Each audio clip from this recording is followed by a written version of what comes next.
NFT trader sues OpenSea for $1 million over stolen ape with baby's bonnet.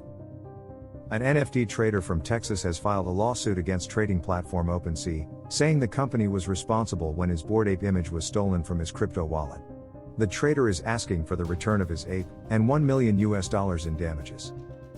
The NFT trader Timothy McKimmy filed a suit last week in the U.S. District Court for the Southern District of Texas, alleging that OpenSea knew about vulnerabilities on its platform. According to McKimmy's lawsuit, the NFT in question, Bored Ape number 3475, has significant value, despite the fact that it's still unclear what kind of ownership someone can claim over an image, simply because a receipt for it has been registered on a blockchain. Creators of NFT collections, such as the Bored Ape Yacht Club series, frequently use automation software available on GitHub to create thousands of images, and the rare traits are programmed in to make certain images more valuable. In this case, the baby's bonnet is considered rare because it appears in only 2% of the collection's 10,000 ape images. Whereas 12% of the backgrounds in the Bored Ape collection have that army green color, a trait considered much less rare. The lawsuit in this case refers to Justin Bieber's recent purchase of a Bored Ape and claims McKimmy's ape is more rare than the pop singer's NFT. And, logically, a rarer ape should command a higher price, according to the suit. In January, the platform detailed that the issue arises when users create listings for their NFTs, and then transfer the listed NFTs to a different wallet without canceling the listing. OpenSea said at the time, OpenSea cannot cancel listings on behalf of users. Instead, users must cancel their own listings. Aside from McKimmy, a number of other users have also reported the sale of their blue-chip NFTs without their consent.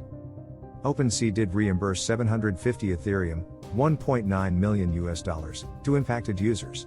However, the refund could only cover a very small portion of the losses.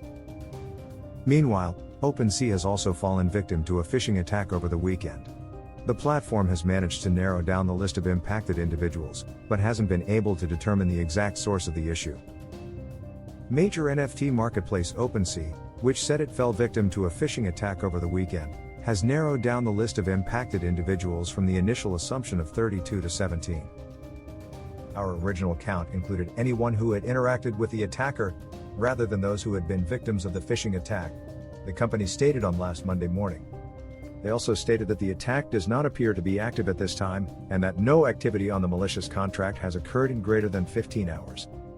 On Saturday, a slew of panicked NFT traders started reporting the loss of their digital assets, including NFTs from popular collections like Cool Cats and Doodle.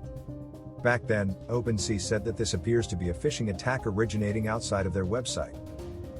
OpenSea CEO Devin Finzer added that victims might have signed a malicious payload from an attacker.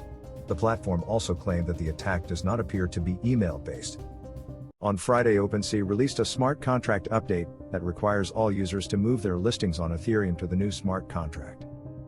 While some argued that the issue might have been with the migration, Hollander said that the malicious orders were signed before the migration, and are unlikely to be related to OpenSea's migration flow.